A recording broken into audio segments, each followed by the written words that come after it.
ओमशंबिका समेत सुखनाथ भगवान के महादेव प्रियनाम शुक्लांबरधरं नतिवन्नं सतुभुजं प्रसन्नवदनं ध्यायेत् सर्वविघ्नोपशान्तये प्राणायामं नमो पार्थ समस्त दुर्दिक्ष्वाराशि परमेश्वर प्रीत्यक्तं शिव शिव शम्भोराज्ञा प्रवर्तमानस्य दुरीवरात्वे वेदवराह कल्पे वैवस्वतमन्वन्तरे अष्टाविंशतितमे कलियुगे प्रथमपादे लम्बोद्भवे भारतवर्षे भरतखण्डे मेरोको दक्षिणे पार्श्वे सहाब्धे अस्मिन् वर्तमानेन शिवकारिके प्रभवाति षष्ठी समुद्रानागं मध्ये आदौ इदं गणाधिपति प्रगतामनिन्द्रिकानां सर्वेभ्यो देवताभ्यो नमः देवताभ्याय नमः स्वामिने नमः श्रीमहा गणाधिपतये नमः महागणाधिपति प्रगतामनिन्द्रिकानां सर्वात्मकाय नमः सुमो एकदन्तचो कपिलो गतिकन्तिका सन्तो द्रष्टविकटो विद्यराजो विनायका धूमके द्वागणाध्यक्षो बालचन्द्रो गजाननः वक्रदण्डादोर्प्रगण्णो हेरम्बस्मिन्तपूर्वजा ओम श्रीमहा गणाधिपति प्रगतामनिन्द्रिकानां सर्वात्मकाय नमः नानाविध परिमलपत्रपुष्पाञ्जलिं समर्पयामि मीनोक्षिम्बिका समेत शुक्रादे परमेश्वर देवताभ्याय नमः निन्द्रिकानां महादेवताभ्याय नमः निन्द्रिकानां श्रीमहा गणाधिपति प्रगतामनिन्द्रिकानां मीनोक्षिम्बिका समेत शुक्रादे परमेश्वर देवताभ्याय नमः अनुग्रह देवताभ्याय नमः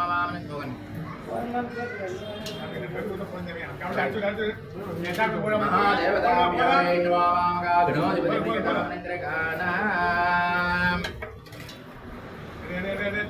महादेवताभ्याय महागणाधिपति प्रगतामनिन्द्रिकानां स्वामिने नमः निन्द्रिकानां सर्वेभ्यो देवताभ्यो नमः निन्द्रिकानां श्रीमहागणाधिपति प्रगतामनिन्द्रिकानां महादेवताभ्याय नमः निन्द्रिकानां स्वामिने नमः मीनोक्षिम्बिका समेत शुक्राद परमेश्वर देवताभ्याय नमः स्वामिने नमः निन्द्रिकानां महागणाधिपति प्रगताम् अनुग्रहानां आग्रेय सर्वदेवानां पूर्णमय महादेवताभ्याय नमः महादेव प्रगताम् निन्द्रिकानां महादेवताभ्याय ओम निन्द्रिकानाम् अत्रेण जलेन कुम्भं सम्प्रोक्ष्य ओम श्रीमहादेव प्रगताम् निन्द्रिकानां सर्वात्मकाय नमः श्रीमहा देवताभ्याय नमः प्रणदेवताभ्याय नमः वैगम्बिकाभ्याय नमः देवताभ्याय नमः स्वामिने नमः महादेवताभ्याय नमः स्वामिने नमः गंगे सेवन सेव गोदावरी सरस्वती नर्मदा सिंधु कावेरी जलेश्वरं चंडितं भव सन्निधं गुरु ओम श्रीमहादेवताभ्याय नमः प्रणदेवताभ्याय नमः महादेवताभ्याय नमः सर्वेभ्यो देवताभ्याय नमः मीनोक्षिम्बिका समेत शुक्राद परमेश्वर देवताभ्याय नमः अनुग्रहानां श्रीमहादेवताभ्यो अनुग्रहानां இறைவனுடைய பெருங்கருணை மனிதனுக்காக இறைவன் இறங்கி வந்த அற்புதமான ஒரு நாள் இன்னைக்கு ஆவணி மாசத்தில் வரக்கூடிய மூலா நட்சத்திரத்தில் சுவாமி மாணிக்க வாசகர் பிறந்தகைக்காக இறங்கி வந்து அவர் மேல இவருக்கு எவ்வளவு பிரியா அப்படின்னு வந்துட்டு காமிச்ச அருமையான ஒரு நாள். மனிதனுக்கு வந்துட்டு இறைவன் மேல பிரியமா இருக்கலாம், நமக்கு கூட பிரியாது. ஆனா ஒரு மனிதன் தனிநபர் ஒருவருக்காக இதே மாதிரி ஒரு பிரமாண்டமான ஒரு விடயத்தை ஏற்படுத்தக்கூடிய அற்புதமான ஒரு நிகழ்வு நடக்குது அப்படின்னா அந்த மாணிக்க வாசகர் பிறந்தகை மேல சிவபெருமானுக்கு எவ்வளவு அன்பு இருக்கு, எவ்வளவு ஒரு பிரியம் இருக்கு அப்படிங்கிறத நம்மளாம் கற்பனை பண்ண முடியாது. அவரை சுடுமணல்ல அந்த பாண்டியன் நிறுத்துறான். அந்த குதிரை வாங்கிட்டு வரதுக்காக கொடுத்த பணத்தை இவர் ஆவுடையார் கோயில் கட்டிட்டாரு அப்படிங்கிறதுக்காக அவருக்கு தண்டனை கொடுக்கணும் அப்படிங்கிறதுக்காக அந்த தண்டனை என்ன அப்படின்னம்னா வைகை ஆற்றில் சுடுமணலில் இவர் நிற்க வச்சிருக்கு. சாதாரணமா மணல்ல நடந்து போறதே சிரமமா இருக்கும், அந்த ஸ்டெப்ஸே சரியா வராது, சைக்கிள் எல்லாம் போக முடியாது, வண்டியிலாம் போக முடியாது. சாதாரணமா மணல்ல ரொம்ப சரிக்கு விடும், இப்படி வளைஞ்சு வளைஞ்சு போற மாதிரி. கால் வேற பயங்கரமா சுடும், கால் வேற வந்துட்டு உள்ள வாங்கும் மணல்ல நடந்து போனா. இந்த மாதிரி எத்தனை பேருக்கு இந்த மணல் நடந்து பழக்கிறதுன்னு தெரியல.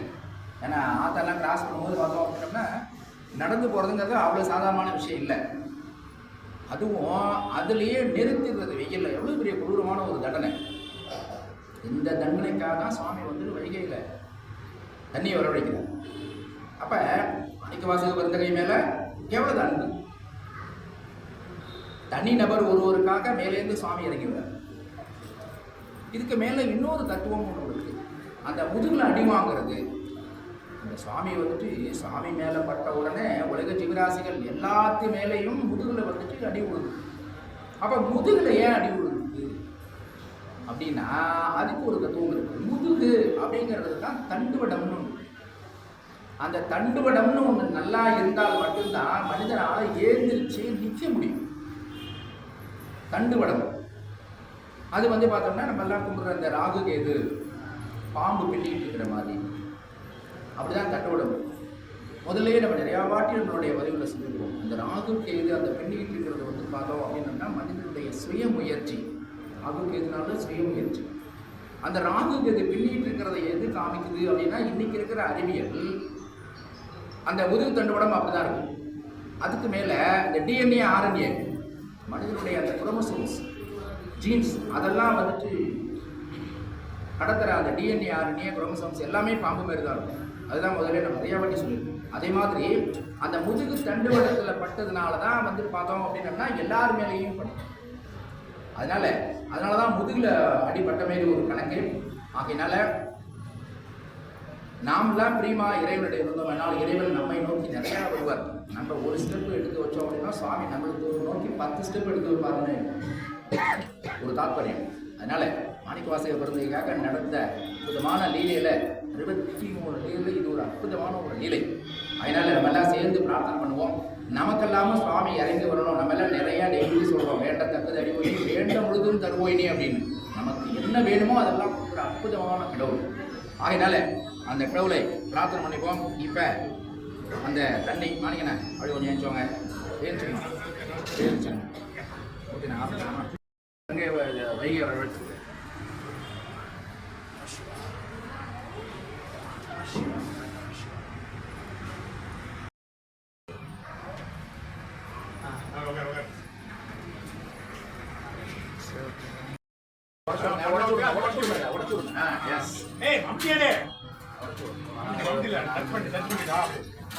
மாணிக்க என்ன கொண்டு வர்றத மாணிக்க என்ன பண்றதுக்காக தான் அது பண்றது. மாணிக்க கிட்ட வாங்க வாங்க கிட்ட மகாதேவ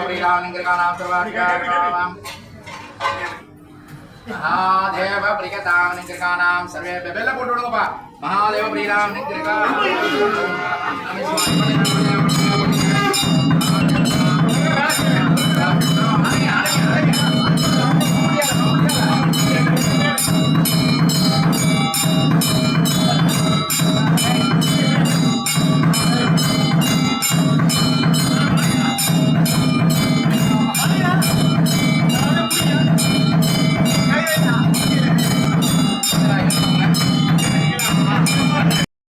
எல்லார் மேலேயும் படணும், எல்லார் மேலேயும் பட்டுக்கு அப்படின்னு சொன்னோம் இல்லையா? அதனால இப்ப எல்லார் மேலேயும் இப்ப அந்த அடி அது எல்லாருமே முதுகு தடவிக்கணும். முதுகு தண்டோட தட்டிக்கணும். மகாதேவ பிரியா நமசிவா நமசிவா நல்லது நடக்க வேண்டியது சமீபமாக திரகாதமாக இருக்க வேண்டியது. Namasiva Namasiva Namasiva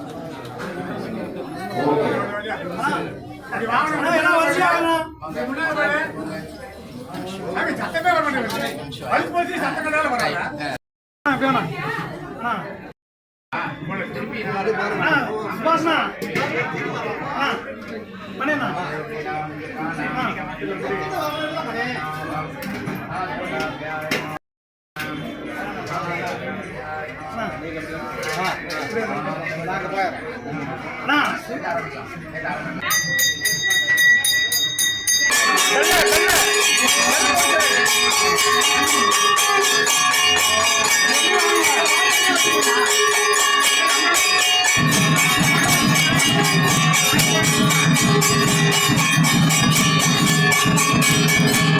Thank you.